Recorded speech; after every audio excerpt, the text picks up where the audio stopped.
Hi friends, welcome back to G K Kanas kitchen. ಇವತ್ತು ನಾನು mutton keema ಉಂಡೆ ಸಾರನ್ನ ಮಾಡ್ತಾಯಿದ್ದೀನಿ.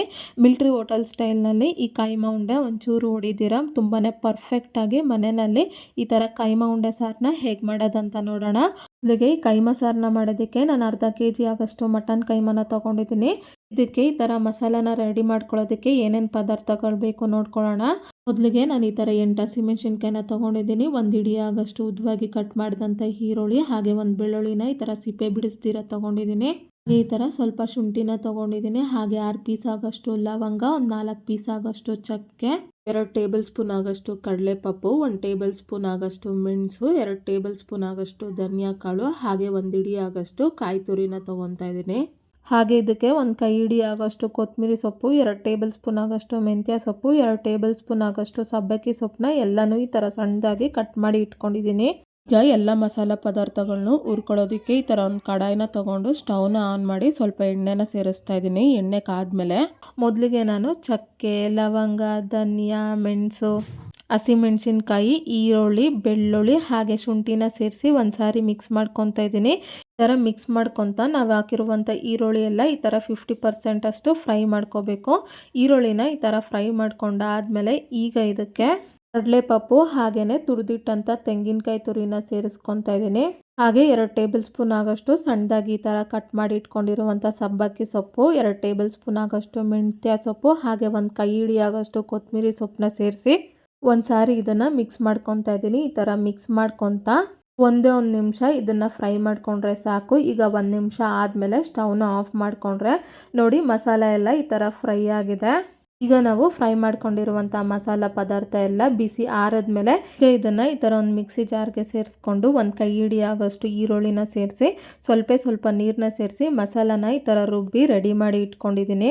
ಈಗ ಕೈಮಾ ಉಂಡೆನ ಮಾಡ್ಕೊಳ್ಳೋದಕ್ಕೆ ಮಸಾಲಾನ ರೆಡಿ ಮಾಡ್ಕೊಳ್ಳೋದಕ್ಕೆ ಈ ಥರ ಒಂದು ಚಿಕ್ಕ ಕಡಾಯಿನ ತೊಗೊಂಡು 8 ಒಣಮೆಣ್ಸಿನ್ಕಾಯಿನ ಸೇರಿಸಿ ಲೋ ಫ್ಲೇಮ್ನಲ್ಲಿ 1 ನಿಮಿಷ ಫ್ರೈ ಮಾಡ್ಕೋಬೇಕು. ಈಗ ಒಣಮೆಣ್ಸಿನ್ಕಾಯಿನ ಈ ಥರ ಫ್ರೈ ಮಾಡ್ಕೊಂಡಾದ್ಮೇಲೆ ಈಗ ಇದಕ್ಕೆ 1 ಟೇಬಲ್ ಸ್ಪೂನ್ ಆಗೋಷ್ಟು ಧನಿಯಾ ಕಾಳು, ಅರ್ಧ ಟೇಬಲ್ ಸ್ಪೂನ್ ಆಗೋಷ್ಟು ಕಾಳು ಮೆಣಸು, 2 ರಿಂದ 3 ಟೇಬಲ್ ಸ್ಪೂನ್ ಆಗೋಷ್ಟು ಕಡಲೆಪಪ್ಪನ್ನ ಸೇರಿಸಿ ಮಿಕ್ಸ್ ಮಾಡ್ಕೊತಾ ಇದ್ದೀನಿ. ಈ ಥರ ಮಿಕ್ಸ್ ಮಾಡ್ಕೊತಾ ಲೋ ಫ್ಲೇಮ್ನಲ್ಲೇ ಇನ್ನೂ 1 ನಿಮಿಷ ಇದನ್ನು ಈ ಥರ ಫ್ರೈ ಮಾಡ್ಕೊಂಡಾದ್ಮೇಲೆ ಈ ಥರ ಒಂದು ಮಿಕ್ಸಿ ಜಾರ್ಗೆ ಟ್ರಾನ್ಸ್ಫರ್ ಮಾಡಿಕೊಂಡು ಈ ಥರ ತರಿಯಾಗಿ ಪೌಡ್ರ್ ಮಾಡಿ ಇಟ್ಕೊಂಡು ಈಗ ಇದಕ್ಕೆ ನಾನು ಕೈಮಾನ ಸೇರಿಸ್ತಾ ಇದ್ದೀನಿ. ನೋಡಿ ಮಟನ್ ಕೈಮಾನ ಸೇರಿಸಿ ಈ ಥರ ರುಬ್ಬಿ ತೊಗೋಬೇಕು. ನೋಡಿ ಈ ಥರ ರೆಡಿ ಆದಮೇಲೆ ಈ ಮಟನ್ ಕೈಮಾನ ಈ ಥರ ಒಂದು ಬೌಲ್ಗೆ ಟ್ರಾನ್ಸ್ಫರ್ ಮಾಡಿ ಇಟ್ಕೊಂಡಿದ್ದೀನಿ. ಈಗ ಇದಕ್ಕೆ ಅರ್ಧ ಟೇಬಲ್ ಸ್ಪೂನ್ ಆಗೋಷ್ಟು ಪುಡಿ ಉಪ್ಪು, 1/4 ಟೇಬಲ್ ಸ್ಪೂನ್ ಆಗೋಷ್ಟು ಅರಿಶಿನ ಪುಡಿ, 2 ಟೇಬಲ್ ಸ್ಪೂನ್ ಆಗೋಷ್ಟು ಸಣ್ಣದಾಗಿ ಕಟ್ ಮಾಡಿದಂಥ ಸಬ್ಬಕ್ಕಿ ಸೊಪ್ಪು, ಹಾಗೆ 2 ಟೇಬಲ್ ಸ್ಪೂನ್ ಆಗೋಷ್ಟು ನಾವು ಆಲ್ರೆಡಿ ರುಬ್ಬಿಟ್ಕೊಂಡಿರುವಂಥ ಮಸಾಲಾನ ಸೇರಿಸಿ ಒಂದು ಸಾರಿ ಮಿಕ್ಸ್ ಮಾಡ್ಕೊತಾ ಇದ್ದೀನಿ. ಎಲ್ಲ ಮಸಾಲಾನು ಸೇರಿಸಿ ಒಂದು ಸಾರಿ ಈ ಥರ ಮಿಕ್ಸ್ ಮಾಡ್ಕೊಂಡಾದ್ಮೇಲೆ ಈಗ ಇದನ್ನು ಈ ಥರ ಉಂಡೆ ಮಾಡ್ಕೊತಾ ಇದ್ದೀನಿ.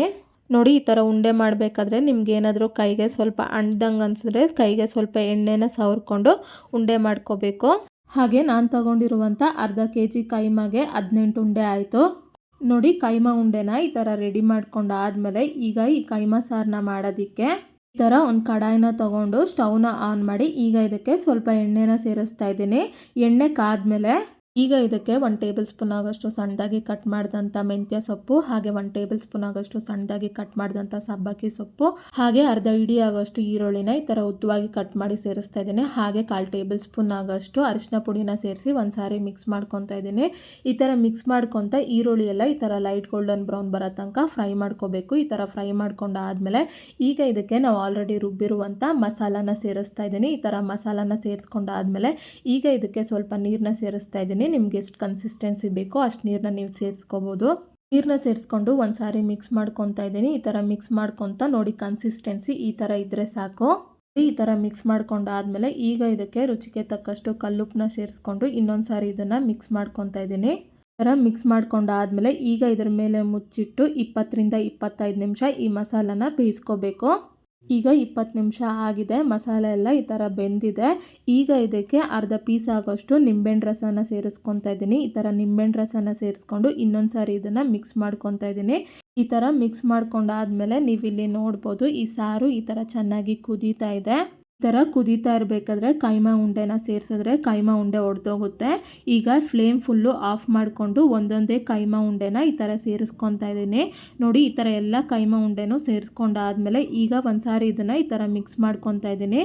ಈ ಥರ ಮಿಕ್ಸ್ ಮಾಡ್ಕೊಂಡಾದ್ಮೇಲೆ ಮತ್ತೆ ಇದನ್ನು ಮುಚ್ಚಿಟ್ಟು 10 ನಿಮಿಷ ಲೋ ಫ್ಲೇಮ್ನಲ್ಲೇ ಈ ಕೈಮಾನೆಲ್ಲ ಬೇಯಿಸ್ಕೋಬೇಕು. 10 ನಿಮಿಷ ಆದಮೇಲೆ ಈಗ ಪ್ಲೇಟ್ನ ತೆಗಿತಾ ಇದ್ದೀನಿ. ಈಗ ನೀವಿಲ್ಲಿ ನೋಡ್ಬೋದು ಈ ಕೈಮಾ ಸಾರು ಚೆನ್ನಾಗಿ ಬೆಂದು ಮೇಲೆಲ್ಲ ಈ ಥರ ಎಣ್ಣೆ ಬಿಟ್ಕೊಂಡಿದೆ. ಈಗ ಸ್ಟವ್ನ ಆಫ್ ಮಾಡಿಕೊಂಡು ಒಂದು ಸಾರಿ ಇದನ್ನು ಮಿಕ್ಸ್ ಮಾಡ್ಕೊತಾ ಇದ್ದೀನಿ. ನೋಡಿ ಈ ಥರ ಮಿಕ್ಸ್ ಮಾಡ್ಕೊತಿದ್ರೆ ಒಂದು ಕೈಮಾ ಉಂಡೆನೂ ಒಡೆದಿಲ್ಲ, ತುಂಬಾ ಪರ್ಫೆಕ್ಟಾಗಿ ಬಂದಿದೆ. ಈಗ ಈ ಥರ ರೆಡಿ ಮಾಡ್ಕೊಂಡಿರುವಂಥ ಕೈಮಾ ಸಾರನ್ನ ಈ ಥರ ಸರ್ವಿಂಗ್ ಬೌಲ್ಗೆ ತೊಗೊತಾ ಇದ್ದೀನಿ. ಹಾಗೆ ನೋಡಿದ್ರಲ್ಲ ಎಷ್ಟು ಈಸಿಯಾಗಿ ಮಿಲ್ಟ್ರಿ ಹೋಟೆಲ್ ಸ್ಟೈಲ್ನಲ್ಲಿ ಮನೆಯಲ್ಲೇ ಈ ಥರ ಕೈಮಾ ಉಂಡೆ ಸಾರನ್ನ ಮಾಡ್ಬೋದು ಅಂತ. ಕೈಮಾ ಉಂಡೆ ಸಾರು ಅನ್ನದ ಜೊತೆಗೆ ಮುದ್ದೆ ಜೊತೆಗೆ ತುಂಬಾ ಚೆನ್ನಾಗಿರುತ್ತೆ. ಈ ರೆಸಿಪಿನ ನೀವು ಒಂದ್ಸರಿ ಟ್ರೈ ಮಾಡಿ ನಿಮ್ಗೆ ಹೇಗೆ ಬಂತು ಅಂತ ನನಗೆ ಕಮೆಂಟ್ ಬಾಕ್ಸ್ನಲ್ಲಿ ತಿಳಿಸಿ. ಹಾಗೆ ನಿಮ್ಗೆ ಯಾವುದೇ ರೆಸಿಪಿ ಬೇಕಾಗಿದ್ದರೂ ಕಮೆಂಟ್ ಬಾಕ್ಸ್ನಲ್ಲಿ ಕಮೆಂಟ್ ಮಾಡಿ. ಹಾಗೆ ಈ ರೆಸಿಪಿ ನಿಮ್ಗೆ ಇಷ್ಟ ಆದಲ್ಲಿ ಲೈಕ್ ಮಾಡಿ, ಶೇರ್ ಮಾಡಿ, ಸಬ್ಸ್ಕ್ರೈಬ್ ಮಾಡಿ.